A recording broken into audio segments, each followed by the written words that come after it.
So, good morning, everyone. Hope you're all doing well. Sorry, I forgot your name. As Mr. Thomas mentioned, that we are going to talk about the impacts of robotics within the last mile delivery.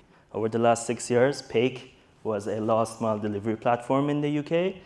And after COVID and Brexit, we decided to pivot the company into robotics, which is a very cool field. So, it's firstly critical to know that what defines the last mile delivery.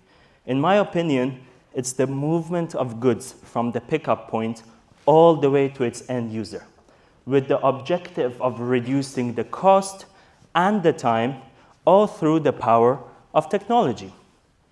However, last mile delivery is also known to be the biggest cost driver within the supply chain. As you can see in this graph, the supply chain consists of different points: the warehousing, sorting, parceling. However, the last mile is 40% larger in terms of the cost, and that's critical. So why are the last mile delivery costs so high? Firstly, it's the labor and vehicle costs. Those are significant. Then we have what we call the city driving parameters, the traffic, the pollution, the parking costs, especially in a city like London. And the last mile has a big disadvantage of having few deliveries in one stop, resulting in a low route density. Dissatisfaction is caused in many ways. Firstly, over half of customers complain for its expensive price, and we mentioned why it's expensive. Nearly half also can't get their packages on the same day, even though they were promised. And the majority of deliveries are sometimes delivered late due to, again, parameters like traffic and parking. So we can see globally, due to the environmental factors, Europe is not doing quite well. Satisfaction rates in Europe in the last mile delivery is not well. The UK is doing quite decent. However, the United States is much better, and that's because of the environmental factors. Roads are wider, there is more urban infrastructure. So, how does technology impact the last mile delivery? I'm sure everyone knows this, but just to get clear, there are 3 points.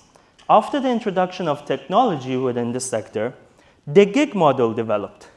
We have platforms such as Uber who developed the gig model. Drivers can simply work whenever they want through an app. And honestly, without technology, that wouldn't be there. We have tracking. It's critical nowadays to have your parcel tracked live. And most of all, optimization, making sure each parcel is optimized in the route that it takes to reach you. So the market this decade started off with a $7 billion market size, and with an annual cost per growth rate of nearly 9.5%, we are expected to reach nearly $16 billion by 2030, which is a relatively large number. So technology has driven innovations in the last mile delivery, but there are cool techs which we recently started to see. Obviously, the vibes nowadays, autonomous vehicles and delivery drones, but then we have the more traditional ones as well, which we also saw a couple today. The storage lockers, and even 2 quite new startups, like InMotion, which allows the package to be delivered in your car if you're not there. And Amazon recently starting to deliver packages into your house in case you're at work or there's nobody at your house. So let's link this to robotics. In my opinion, robotics is the use of machinery to perform tasks that are traditionally done by humans. Its main purpose is to execute human actions precisely, work in those unpredictable areas or dangerous environments, and do repetitive tasks. In manufacturing, there's lots of repetitive tasks that people always complain. It's in part of the human nature, and robots are great to facilitate that. We typically have 2 types of robots in delivery. We have on-the-ground robots and on-the-air robots. Decade, meaning that it's really an industry which is worth focusing on. Sorry, this monitor is disconnected every time, if they can check that.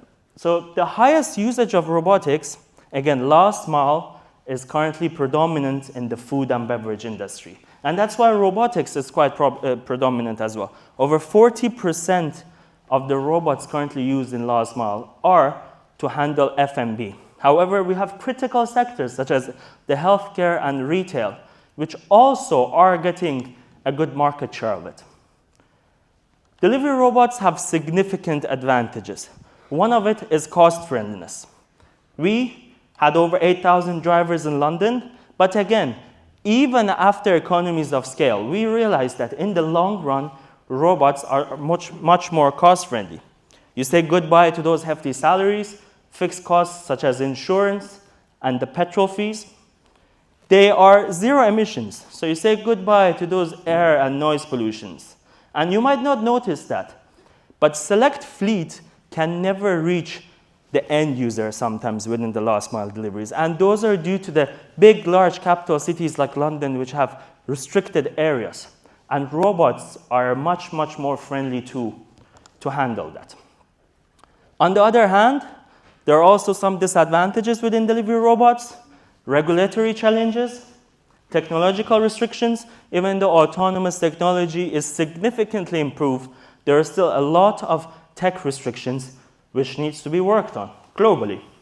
These two result in a restricted span of operations and therefore results in a niche market. Robots in the world of delivery currently have a very niche market. We identified some locations for it to be prime in the use of delivery robots. University campuses, sustainable cities, closed-gated residential compounds, and even large places, either indoor or outdoor, like airports, shopping malls. However, let's go through a typical diagram of how last mile currently works within the robot world. We have a depot. Imagine Amazon's, warehouse and facility anywhere in the world. Obviously, the robot cannot take the parcel from the depot. It needs to be initiated by a larger fleet, a van or a car. And then we have the residential compounds. So as you can see, the houses are marked, and those are the end user clients waiting to receive their parcel at the same day. Instead of a van bringing the package from the depot right up until the end user, it can go and drop off those packages in the entrance of those residential communities, if there are a community, and then let the last sector of the delivery to be handled by a robot. This causes increased inefficiency. Of course, the robot handles the last sector, very cool for the client receiving the parcel, and the van driver can make its journey towards the next residential compound. PwC predicts that over 30% of the jobs could be automated by robots towards the end of 2030. But that doesn't cause a disturb in jobs. In fact, it increases STEM employment. For those of you who might not know STEM, science, tech, engineering, mathematical jobs, they will significantly increase.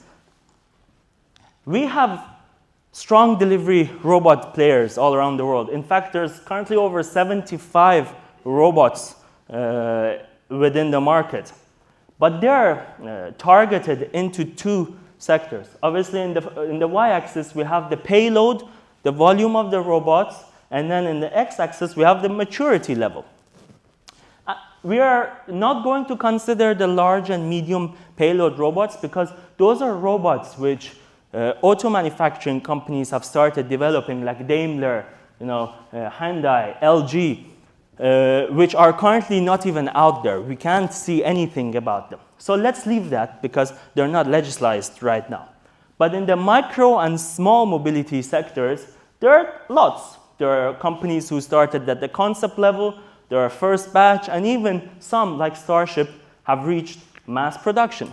So this shows that the market is really getting, again, much more time to get implemented, but the small and micro payload robots are things that you're seeing in press recently and even spotted with your own eyes. So we have 3 large robot manufacturers, all 3 of them based in the US. I'm sure many have heard about Starship, Serve, Coco. They are all primarily based for F&B deliveries. However, they all have some restrictions.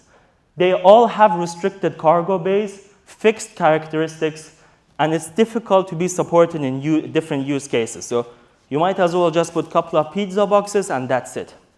So this got us thought. So why not modular? Why not build a robot which can be used for modular purposes? And that was where the Peyk bot was born. We started it off easy. We built a strong fundamentals, a 6-wheel terrain chassis, which has all the autonomous software and able to drive in all urban and off-road places with the ability to even climb up to 3 levels of stairs, and then designed a couple of attachments for it. If the robot wants to be used for food and beverage delivery, you simply go with the courier parcel attachment. If you're a bigger sector, such as a laundry, you go with the cupboard attachment. Or if you don't want to use that robot for delivery, you can simply put another attachment. So these are the examples with the attachments on. PakeBot for last mile delivery, something that you can see with Starship and the robots that I mentioned. Industrial use, such as specialized for laundries, and even a robot for advertising. Bearing in mind, we thought that there are third parties as well, and they wanted solutions. For example, in the UK, there's an EV charging manufacturer which wanted to place their electric motor charging on the robot. So soon, they will have access on putting their motor on the robot and having your electric car charged anywhere on the go. So, as mentioned, it makes PakeBot different because it's the first fully modularly designed robot in the world. It's intelligently autonomous through its unique proprietary design, and its all-terrain design allows it to drive anywhere, on-road or urban. So the main question is, will robots take over the world? What's the future of robotics? We have a final verdict. Let's start with a brief timeline. Early in the 2020s, there was an intense growth on R&D spent by these large giant companies in robotics. And then after COVID, the universities started deploying robotic courses. In Europe, you can see there are significant universities developing robotic courses. As of today, you can experience more robots in the streets, delivering parcels, increased robotics in last mile delivery. And soon, towards the end of the decade, you will see more synergy between robotics, such as the metaverse, such as Web 3.0, such as automated warehousing. And that's the future. The future, the answer to the question is yes. Robotics will take the world, and that's what we believe 2030 will look like. The metaverse, flying cars, autonomous robots, flying drones, handling everywhere. Thank you.